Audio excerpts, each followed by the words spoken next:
الحمد لله رب العالمين والصلاة والسلام على سيد المرسلين أما بعد فأعوذ بالله من الشيطان الرجيم بسم الله الرحمن الرحيم الصلاة والسلام عليك يا رسول الله وعلى آلك وأصحابك يا حبيب الله الصلاة والسلام عليك يا نبي الله وعلى آلك وأصحابك يا نور الله مدنی چینل کے ناظرین، شیخ کامل شیخ طریقت امیر اہل سنت دامت برکاتہم العالیہ اپنے رسالے ضیاء درود و سلام میں رقم فرماتے ہیں کہ نبی برحق رسول رحمت شفیع امت صلی اللہ علیہ وسلم کے فرمان کا خلاصہ ہے کہ اللہ پاک کی خاطر آپس میں محبت رکھنے والے جب باہم یعنی آپس میں ملیں اور مصافحہ یعنی ہاتھ ملائیں اور نبی پاک صلی اللہ علیہ وسلم پر درود پاک بھیجیں تو ان کے جدا ہونے سے پہلے دونوں کے اگلے پچھلے گناہ بخش دیے جاتے ہیں۔ صلو علی الحبیب صلی اللہ تعالی علی محمد وعلی آلہ وصحبہ وبارک وسلم توبوا الی اللہ استغفر اللہ صلو علی الحبیب صلی اللہ تعالی علی محمد وعلی آلہ وصحبہ وبارک وسلم۔ حضرت حسن بصری رحمۃ اللہ علیہ کی مبارک سیرت کا میں بیان کر رہا تھا، ان کا مبارک تذکرہ کر رہا تھا، اور کس طرح سے سیدنا حسن بصری رحمۃ اللہ تعالی علیہ بچپن سے جوانی تک اپنے آپ کو اور جوانی سے پھر ادھیڑ پن تک کس طرح سے آپ کو نیکی اور تقوی کی مبارک راہ اور مقام سلوک کی کیفیات پر الحمدللہ رب العالمین بتدریج لے کر چلتے رہے، اور اللہ پاک نے آپ کو کیسا مقام و مرتبہ اور نیکی کی دعوت اور برائی سے منع کرنے کا جو منصب آپ کو عطا فرمایا، وہ اپنی مثال آپ ہے۔ چلیے آپ کی سیرت کا ایک اور زبردست واقعہ آپ کی خدمت میں پیش کرتا ہوں۔ چنانچہ سیدنا حسن بصری رحمت اللہ تعالی علیہ کو جابر و ظالم حکمرانوں کے ساتھ کئی مرتبہ اسی طرح کا واسطہ پڑا، لیکن آپ ہر مرتبہ اللہ پاک کے فضل و کرم سے حکمرانوں کی نگاہ میں محترم ہو کر اور ان کے دلوں میں اپنی عظمت و ہیبت سے متاثر کر کے ہی لوٹے۔ اسی قسم کا ایک حیرت انگیز واقعہ اس طرح سے پیش آیا کہ جب خدا ترس، انصاف پسند، سادہ طبیعت اور پاکیزہ فطرت مسلمانوں کی خلیفہ حضرت سیدنا عمر بن عبد العزیز رحمت اللہ تعالی علیہ کی وفات کے بعد یزید بن عبد الملک کو خلیفہ بنایا گیا، اس نے عراق کا گورنر عمر بن حبیرہ فزاری کو مقرر کیا، پھر اس کے اختیارات میں اضافہ کر کے خراسان کا علاقہ بھی اس کے حوالے کر دیا۔ یزید بن عبد الملک نے حکومت سنبھالتے ہی ایسا طرز عمل اختیار کیا جو پچھلے نیک خلفاء کے طرز عمل سے بالکل مختلف تھا۔ وہ اپنے گورنر عمر بن حبیرہ کو کثرت سے خط لکھتا اور ان خطوط میں ایسے احکامات جاری کرتا جو بعض اوقات حق کے خلاف ہوتے اور انہیں فوری طور پر نافذ کرنے کا حکم دیتا۔ ایک دن عمر بن حبیرہ نے حضرت سیدنا حسن بصری اور سیدنا عامر بن شرحبیل رحمت اللہ تعالی علیہ کو مشورے کے لیے بلایا اور عرض کیا کہ خلیفہ یزید بن عبد الملک کو اللہ نے خلافت عطا کی ہے، اور جیسا کہ آپ کو معلوم ہے کہ اس نے مجھے عراق اور ایران کا گورنر مقرر کیا ہے۔ کبھی کبھی وہ مجھے ایسے سرکاری خطوط ارسال کرتا ہے جن میں بعض ایسے اقدامات کرنے کا حکم ہوتا ہے جو میرے نزدیک انصاف کے مطابق نہیں ہوتے۔ کیا ایسے احکامات پر عمل کروانے کا دینی لحاظ سے میرے لیے کوئی جواز نکلتا ہے؟ سیدنا عامر بن شرحبیل رحمت اللہ تعالی علیہ نے ایسا جواب دیا کہ جس میں خلیفہ کے لیے نرم رویہ اور گورنر کو خوش کرنے کا انداز پایا جاتا تھا، جبکہ سیدنا حسن بصری رحمت اللہ تعالی علیہ خاموش بیٹھے رہے۔ گورنر عمر بن حبیرہ نے سیدنا حسن بصری کی طرف دیکھا اور کہا، ابو سعید، آپ کی اس بارے میں کیا رائے ہے؟ آپ نے ارشاد فرمایا، اے ابن حبیرہ، ہو سکتا ہے کہ آسمان سے ایک ایسا سخت مزاج فرشتہ نازل ہو جو اللہ پاک کے حکم کی نافرمانی بالکل نہیں کرتا، وہ تجھے تخت سے اٹھا کر اس محل کی وسعتوں سے نکال کر ایک تنگ و تاریخ قبر میں ڈال دے، وہاں تو یزید بن عبد الملک کو نہیں دیکھے گا، وہاں تجھے وہ عمل ملے گا جس میں تو نے اپنے اور یزید کے رب کی مخالفت کی تھی۔ اے ابن حبیرہ، اگر تو اللہ پاک کا ہو جائے اور ہر دم اس کی طاعت بجا لائے تو وہ تجھے یقیناً دنیا اور آخرت میں یزید کے شر سے محفوظ رکھے گا، اور اگر تو اللہ پاک کی نافرمانی کرتے ہوئے یزید کا ساتھ دے گا تو اللہ پاک بھی تجھے یزید کے ظلم و ستم کے حوالے کر دے گا۔ خوب اچھی طرح جان لے کہ مخلوق میں خاک کوئی بھی ہو، اس کا وہ حکم نہیں مانا جائے گا جس میں اللہ پاک کی نافرمانی پائی جاتی ہو۔ یہ باتیں سن کر ابن حبیرہ اتنا رویا کہ آنسوؤں سے اس کی داڑھی تر ہو گئی۔ پھر وہ حضرت عامر بن شرحبیل کو چھوڑ کر سیدنا حسن بصری کی طرف مزید مائل ہوا اور بہت زیادہ ان کے ساتھ عزت و اکرام سے پیش آیا۔ جب دونوں بزرگ گورنر کی ملاقات سے فارغ ہو کر مسجد میں پہنچے تو لوگ ان کے ارد گرد جمع ہو گئے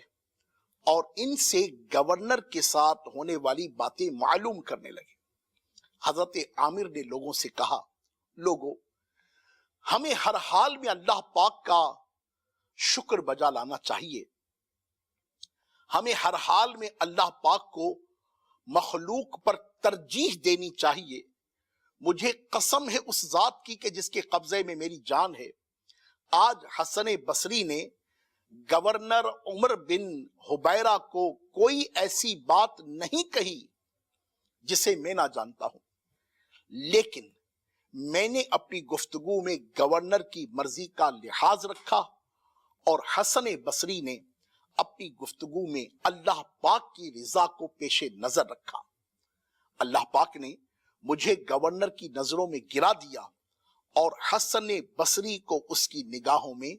محبوب بنا دیا۔ سبحان اللہ و بحمدہ، سبحان اللہ العظیم۔ مدنی چینل کے ناظرین، ملاحظہ فرمایا، حق بات حکمت کے ساتھ موقع کی مناسبت سے یہ ہمیشہ دلوں میں عزت کو بڑھاتی ہے۔ سیدنا حسن بصری رحمت اللہ تعالی علیہ کی سیرت پاک سے جہاں بہت سارے اولیاء کاملین نے تاریخ میں حصہ پایا ہے،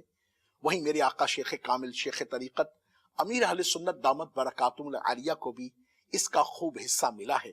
اور جس کے مناظر آپ مدنی چینل پر مدنی مذاکرے کے دوران گاہے بگاہے ملاحظہ فرماتے ہیں۔ اللہ تبارک و تعالی ان اولیاء اللہ کا صدقہ نصیب کرے، ان نیک بندوں کے صدقے ہمیں بھی نیکی کی دعوت دینے والا، برائی سے منع کرنے والا، حسن تدبیر اختیار کرنے والا، خود ظاہر و باطن میں یکساں رہنے والا، اور اللہ کی مخلوق کو، اللہ کے بندوں کو اللہ کی طرف بلانے والا، اور گناہوں سے رکنے والا اور روکنے والا، نیکی کی طرف رغبت اختیار کرنے والا اور نیکی کی خوب ترغیب دینے والا بنائے۔ سیدنا حسن بصری رحمت اللہ تعالی علیہ 80 برس تک زندہ رہے اور اس دوران دنیا کو اپنے علم، عمل، حکمت، عقل مندی اور سمجھداری سے فائدہ پہنچاتے رہے۔ انہوں نے نئی نسل کے لیے جو عظیم ورثہ چھوڑا وہ ان کے دل ہلا دینے والے وعظ و نصاحح ہیں، جو رہتی دنیا تک پریشان دلوں کے لیے بہار بنے ہوئے۔ ان کی نصیحتیں دلوں میں نرمی پیدا کریں گی اور دینی جذبہ بیدار کرتی رہیں گی۔ ان کے دل ہلا دینے والے بیانات کے اثر کی بنا پر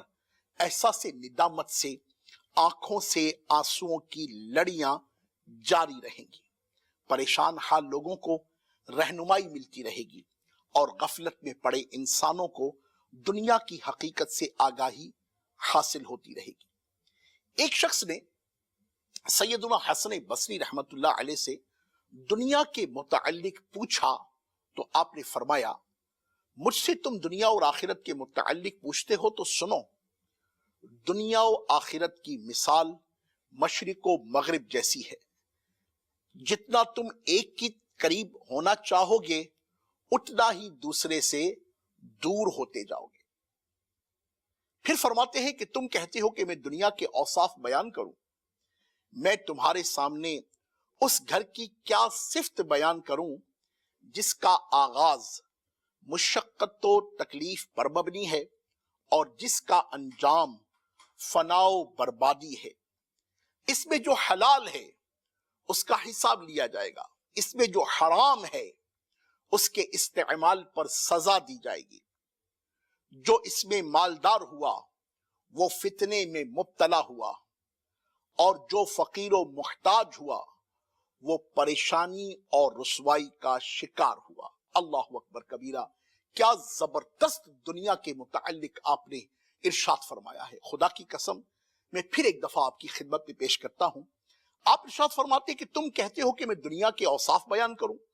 میں تمہارے سامنے اس گھر کی کیا صفت بیان کروں جس کا آغاز مشقت و تکلیف پر مبنی ہے اور جس کا انجام فنا و بربادی ہے۔ اس میں جو حلال ہے اس کا حساب لیا جائے گا،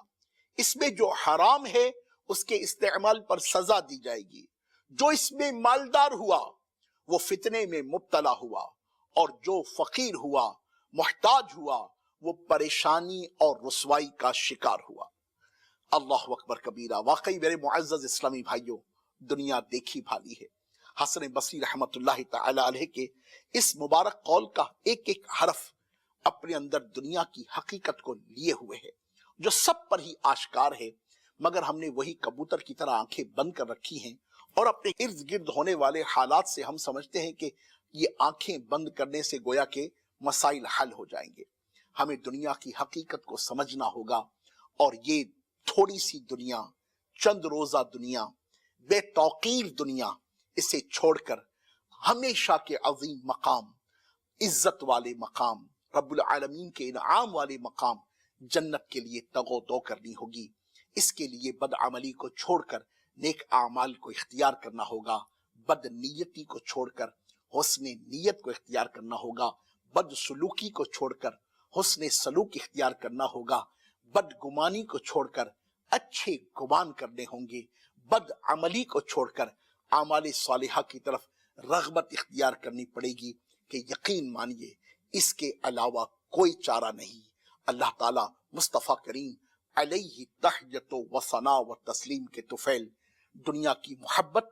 جو کہ فتنے کی جڑ ہے، دنیا کی محبت جو کہ گناہوں کی جڑ ہے، دنیا کی محبت جو کہ بھلائیوں سے دور ہے، دنیا کی محبت جو کہ جنت سے دور کرنے والی ہے، دنیا کی محبت جو کہ اللہ و رسول کی محبت سے دور کرنے والی ہے۔ یقین مانیے دنیا کی محبت سے اپنی جان چھڑائیے۔ میرے آقا شیخ کامل شیخ طریقت امیر اہل سنت دامت برکاتہ العالیہ کے مبارک کلام ہوں یا آپ کے بیان ہو، آپ کا نظم ہو یا آپ کی نثر ہو، آپ دیکھیں کہ اس میں کس قدر آپ اللہ رب العالمین عز و جل اور اس کے حبیب کریم صلی اللہ علیہ وسلم سے دنیا کی محبت سے جان چھڑانے کی بات کرتے ہیں، دنیا کی محبت سے دور رہنے کی بات کرتے ہیں، اور اپنی مناجات میں، اپنے استغاثوں میں، اپنی منقبتوں میں کس طرح سے اللہ رسول اور اللہ کے اولیاء کے وسیلے سے اللہ کی جناب میں دنیا سے محبت دور کرنے کی بات کرتے ہیں۔ شیخ کامل دامت برکاتہ العالیہ کی جو نظم کی کتاب ہے، آپ کے کلاموں کا جو مجموعہ ہے وسائل بخشش، اس میں کتنے ہی مقامات پر آپ نے ایسے اشعار بیان فرمائے ہیں کہ جس سے دنیا کی محبت دل سے نکالنے کی بات کی ہے۔ یا رب محمد میری تقدیر جگا دے، صحرائے مدینہ مجھے آنکھوں سے دکھا دے، پیچھا میرا دنیا کی محبت سے چھڑا دے، دیوانہ مجھے شاہ مدینہ کا بنا دے، دل عشق محمد میں تڑپتا رہے ہر دم، سینے کو مدینہ میرے اللہ بنا دے۔ تو دنیا کی محبت سے جان چھڑانے کی بات حسن بصری سے لے کر پہلی صدی ہجری کے بزرگوں سے لے کر اور آج بھی زمانہ آخر تک انشاءاللہ عز و جل جو علماء حقہ ہوں گے، جو معرفت اور سلوک کی منزلوں کی راہداری پر سفر کرنے والے ہوں گے، وہ دنیا کی محبت سے پیچھا چھڑا کر دین کی محبت، رسول اللہ کی محبت، اللہ کی محبت میں انشاءاللہ عز و جل خود بھی گم ہوں گے کہ محبت میں اپنی گما یا الہی، نہ پاؤں پھر اپنا